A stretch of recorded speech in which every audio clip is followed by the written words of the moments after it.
Bonjour, Luc Henry chez Prota Québec. Aujourd'hui, je vous présente le SmartTem FX avec un chauffe-moteur. Donc, il se présente comme ça. Bouton Enter. En bas ici. On a le bouton Webasto pour la mise en marche et l'arrêt manuellement. Quand on met la mise en marche, on a toujours nos deux lumières rouges qui s'illuminent, le pictogramme de chaleur en bas à droite et l'heure dans laquelle le compte à rebours va arrêter. Donc ici, c'est un paramètre qu'on va voir tantôt, qu'on peut remplacer. Le 1 heure pourrait devenir jusqu'à 2 heures. On a la journée, l'heure, PM, et présentement, on a un petit affichage on, parce qu'on est en mode de chauffage, et manuel, parce qu'on n'est pas en mode automatique. Le rétroéclairage, justement, va s'éteindre après 30 secondes d'inactivité. Donc, il va se réallumer lorsqu'on va toucher une touche. On a la roulette qui peut se déplacer de gauche à droite, qui nous permettra de se déplacer dans le menu. Fait que pour aller dans le menu, on va éteindre le chauffage, puis on va se diriger sur le bouton Enter ou Option juste en bas. On pèse une fois, puis on se retrouve dans un menu déroulant avec plusieurs options. Je vais vous passer les options une à une, on va les voir ensemble. Donc on se déporte sur le mode, on clique sur Enter, manuel ou automatique. Automatique, si on sélectionne ça, je vais faire retour au menu principal. Vous voyez ici, on a le mode auto qui nous indique comme utilisateur quand nous pourrons utiliser la minuterie que nous aurons programmée. On va aller justement la voir tout de suite. Donc, la minuterie, elle, va se placer dans le menu Options. Minuterie, ça va être le deuxième choix ici en haut. Puis dans celle-ci, on va avoir la possibilité de programmer des futurs départs pour notre chauffe-moteur. On se déplace à l'option qu'on décide. Puis, dans ce cas-ci, on va proposer Custom pour pouvoir dire à quelle journée, à quel moment on veut décoller le chauffe-moteur.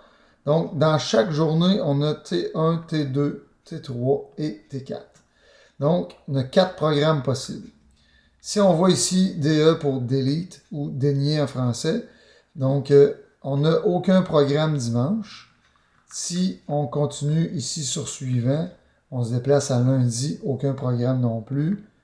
Mardi, on a 4 heures du matin AM, puis 11 heures du matin AM.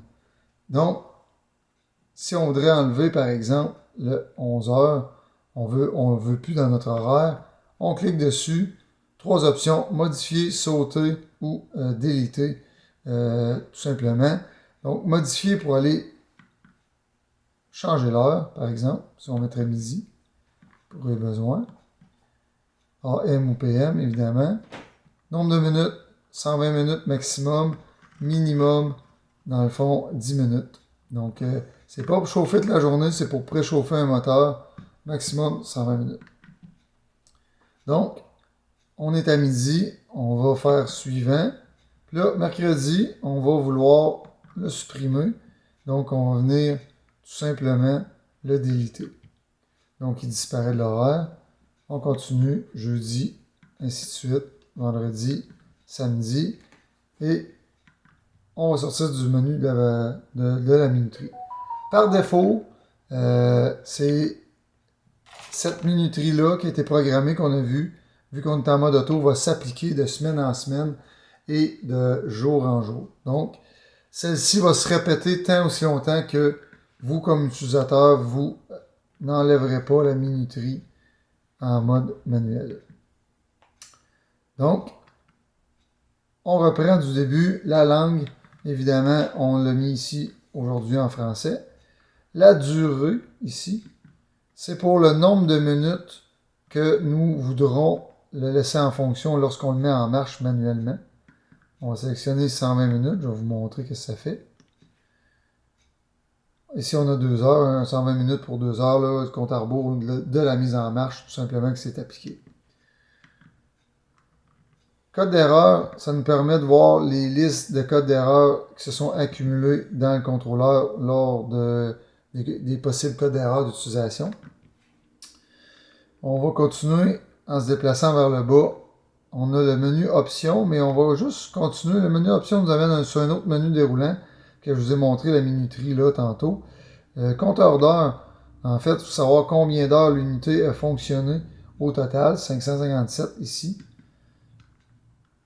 Le logiciel, pour la version du logiciel, c'est pas super important pourvu qu'il fonctionne bien. On va retourner sur le menu d'options. On va se diriger au temps et la date. Évidemment, c'est par là qu'on va être bon pour ajuster le temps et la date, évidemment. C'est important pour que la minuterie puisse faire partir le chauffe-moteur au bon moment programmé. Ensuite, DBT. DBT, c'est seuil de bas voltage. Ça va nous permettre de programmer un bas voltage pour l'arrêt de fonctionnement de l'unité. Conseil de mettre vers 11 ou 11.4 volts, dépendamment de vos choix personnels. Le paramètre, c'est pour remettre les paramètres par défaut. Donc, si vous avez besoin, vous pouvez utiliser ça en disant oui. Ensuite, mot de passe, c'est pour inscrire un mot de passe dans le contrôleur. Personnellement, je ne vous conseille pas d'en mettre si vous n'êtes pas une flotte de camions qui aurait besoin de protéger des paramètres. Mais sinon, activez un mot de passe à 4 chiffres, puis vous pourrez le bloquer, tous ces beaux petits settings-là qu'on vient de voir justement. Fait que si je fais retour, je reviens au menu principal. Donc, on est en mode manuel. Fait que c'est la seule façon de partir, ça le dit, c'est manuellement au niveau de l'application du bouton Webasto. Donc, c'est complet pour la petite formation express du SmartTem FX. Merci de votre écoute et à la prochaine.